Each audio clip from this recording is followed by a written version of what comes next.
écoutez Alexandre Dubé. Il analyse l'actualité. Il sépare les faits des rumeurs. Il n'a qu'une seule parole, celle que vous entendez. Alexandre Dubé. Les dépenses en termes d'aide sociale reliées à l'accueil des demandeurs d'asile au Québec, ça a presque triplé en l'espace d'un an. Ce sont nos collègues de l'agence QMI qui ont mis la main sur un document interne du ministère de l'Emploi et de la Solidarité sociale. Et dans ce document-là, on apprend que 40 000 des 273 000 adultes qui ont reçu un chèque d'aide sociale en juin dernier sont des demandeurs d'asile. Juste pour vous donner une idée, l'année passée, cette proportion-là était de 17 000. Là, Québec demande à Ottawa de payer la facture. Une facture qui est passée de 12 millions en juin 2022 à 30 millions en juin 2023. Stéphane Anfield est avocat en droit de l'immigration. Bonjour, Maître Anfield. Bonjour. On voit très bien les conséquences directes de ce flux de migrants là, qui est arrivé en très grand nombre. Effectivement, et on se rappellera qu'il y a quelques mois, le gouvernement fédéral a apporté des modifications à l'entente sur les tiers pays sûrs, ce qui a amené à la fermeture du fameux chemin Roxham. Mais parallèlement, Ottawa a modifié les règles pour l'obtention d'un visa de visiteur, ce qui fait que c'était beaucoup plus facile. C'est beaucoup plus facile d'obtenir un visa de visiteur pour le Canada, ce qui a amené de nombreuses personnes, donc de nombreux visiteurs, à solliciter le statut de réfugié dans les aéroports canadiennes et dont celle de Montréal, évidemment. Je comprends que vous ne voulez peut-être pas nécessairement vous aventurer là, sur le terrain des coûts, mais quand même, lorsqu'on accueille un très grand nombre de migrants, il faut des infrastructures, il faut que ces gens-là puissent quand même vivre le temps de s'installer. Ça vient avec des coûts qui sont quand même considérables et des coûts Absolument. qui sont quand même durs à porter pour une société comme le Québec. Absolument. On parle souvent de la capacité d'accueil. Alors, je dis souvent qu'il faut savoir accueillir dignement. Et lorsqu'on a des gens qui sont contraints justement à l'aide sociale, parce que dans un premier temps, c'est très long pour obtenir un fameux permis de travail. Il faut savoir que c'est Ottawa qui délivre les permis de travail, c'est pas Québec. Alors, même si les gens demeurent au Québec, résident au Québec, eh bien, ils ne peuvent pas travailler tant et sous longtemps que le fédéral n'a pas délivré ce fameux permis de travail. Et dans certains cas, ça peut prendre plusieurs mois. Je sais qu'il y a des améliorations qui ont été apportées sur ces fameux délais là, de traitement, mais quand même, pour certaines personnes, ça peut prendre plusieurs mois. Dans certains cas, on parle de presque une année pour obtenir ce fameux permis de travail. Alors, pendant ce temps-là, les gens, qu'est-ce qu'ils font? Ils n'ont pas le choix de se retourner vers l'aide sociale pour pouvoir payer leur logement, subvenir à leurs besoins, payer la nourriture, les enfants, etc. Alors, c'est un peu une situation problématique parce que, on accueille évidemment de nombreuses personnes, des milliers, comme vous l'avez dit, à chaque mois. C'est des milliers de personnes qui se présentent à la frontière pour demander le statut de réfugié au Canada. Et d'un autre, on se traîne les pieds pour pouvoir leur donner les services et justement leur donner la possibilité de pouvoir subvenir à leurs besoins. On se traîne les pieds. C'est cette lenteur de la bureaucratie au fédéral qui, encore une fois, on a un exemple flagrant, le Maître Anfield. Ah, absolument. Puis on le dit et on le répète. Tant et si longtemps que c'est Ottawa qui aura tous les pouvoirs en matière d'immigration, c'est Québec qui va en payer les coûts. Alors, je sais que le gouvernement Legault a sollicité à plusieurs reprises d'obtenir plus de pouvoir en matière d'immigration. Il a obtenu une feuille de non-recevoir à chaque fois. Là, on est dans une situation où, encore une fois, c'est Québec qui doit assumer les coûts.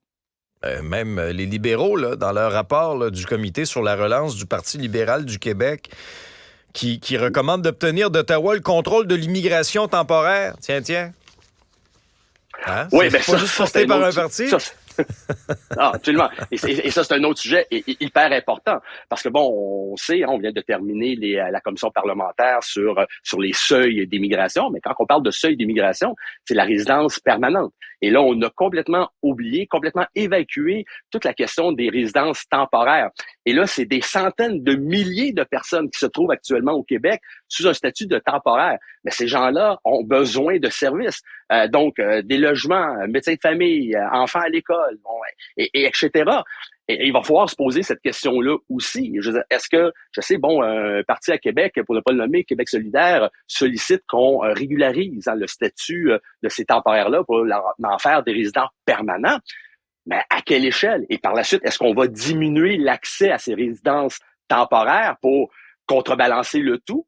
ou non on va maintenir encore une fois d'avoir accès année après année à des milliers de temporaires, bon, que ce soit des étudiants étrangers, des travailleurs étrangers. Puis en même temps, ben, on se pose la question sur les seuils d'immigration, mais je crois qu'actuellement, on doit tenir compte de l'ensemble de la situation et d'avoir le portrait global. Et le portrait global, ben, on ne peut pas exclure les résidents temporaires. Mais Maître Enfield, est-ce qu'en fonction de la capacité de payer du Québec actuellement, là, est-ce que les seuils d'immigration sont irréalistes? Ben, c'est beaucoup trop élevé, à mon avis, et on le dit depuis de nombreuses années.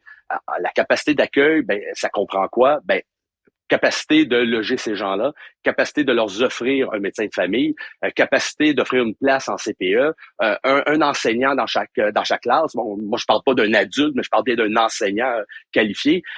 C'est tout ça qu'il faut tenir en considération.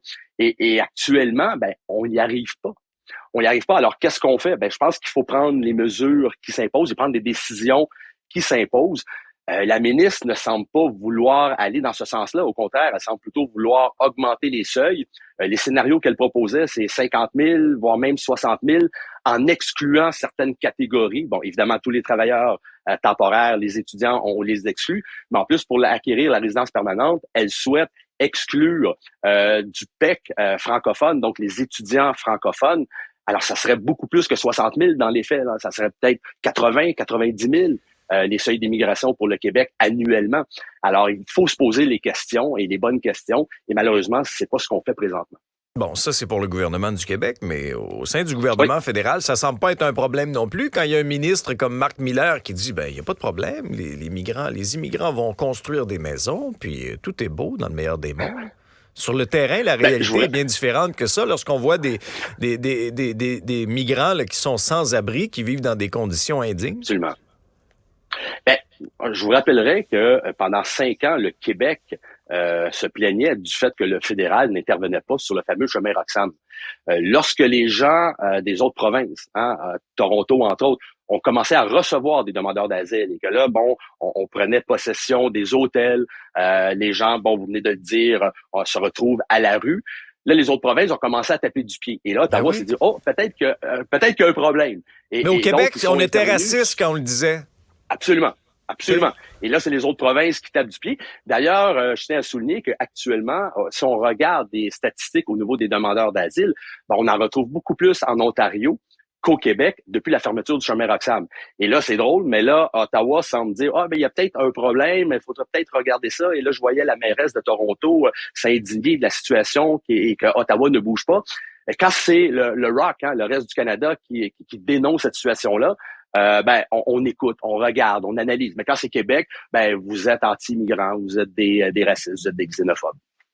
Maître Stéphane Enfield, merci beaucoup pour la discussion. Hey, ça fait un plaisir. Au revoir. Au revoir.